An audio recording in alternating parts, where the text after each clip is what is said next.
Kidney disease. आज हम बात करेंगे किडनी से संबंधित बीमारियों को दूर करने के लिए एक्यूप्रेशर।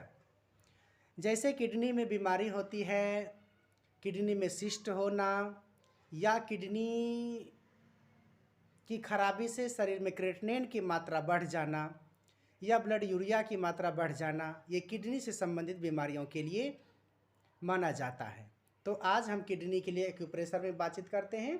ये कनिष्ठा, अनामिका, मध्यमा और अनामिका के बीच, ये जो बीच का ये क्षेत्र बनता है, बीच से हल्का ऊपर करके ये पॉइंट आता है आपके किडनी के लिए।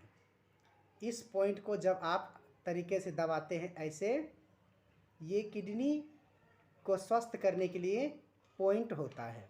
यही पॉइंट सेम आपके दूसरे हथेली में भी यहाँ पर ये पॉइंट आता है, बीच से हल्का ऊपर करके यहाँ पर।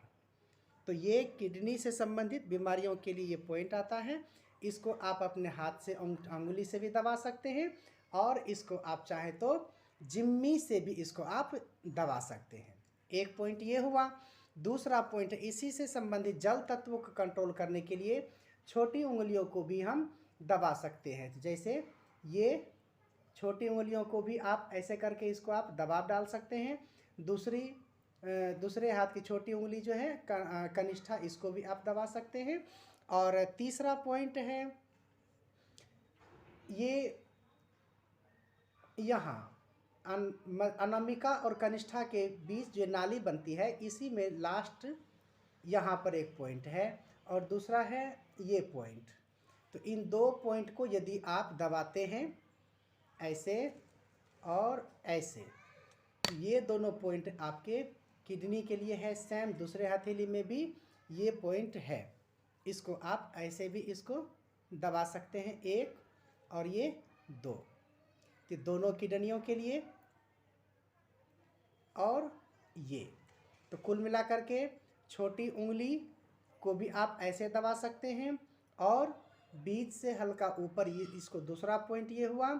और दो पॉइंट आपके पीछे साइड है, तो इसको भी आप आराम से इसको दबा सकते हैं। तो ये पॉइंट है, दोनों हथेलियों में सेम पॉइंट है। इसको यदि आप दबाते हैं तो आपके शरीर में यदि क्रेटिनिन का लेवल यदि बढ़ गया है, यूरिया का भी लेवल यदि बढ़ गया है, तो उससे भी आप निजात पाते हैं। साथ ही साथ परम पूज्य महाराज श्री जो अपने दवा जैसे रिनोग्रीट है, रिनोग्रीट का भी आप सेवन कर सकते हैं। और भोजन में आप सुधार कर लें और ख़ास करके अनुलोम विलोम प्राणायाम आप धीरे धीरे करेंगे और लंबी अवधि के साथ करेंगे। जैसे कम से कम 2 घंटा सुबह अनुलोम विलोम प्राणायाम होना चाहिए, 2 घंटा शाम को अनुलोम विलोम प्राणायाम होना चाहिए। और कपालभाति प्राणायाम धीरे धीरे करना है, अस्थिर से करना है, उतना जोर नहीं लगाना है। तो इस तरह से एक्यूप्रेशर से संबंधित आज आपको ये जानकारी दी। आप सब इससे ज़रूर लाभ उठाएंगे। और किडनी जहाँ तक ट्रांसप्लांट की बात हो जाती है तो वो भी आपको करने की आवश्यकता नहीं है। और एक्यूप्रेशर के साथ साथ आप आयुर्वेद का सेवन करें और खान पान में आप विशेष सात्विकता पर ध्यान देंगे। और कभी यदि मौका लगे तो प्राकृतिक चिकित्सा भी आप लें। इससे आपकी किडनी की समस्या दूर होती है और आप स्वस्थ हो जाते हैं। आज इतना ही। आप सबको बहुत बहुत धन्यवाद। ओम।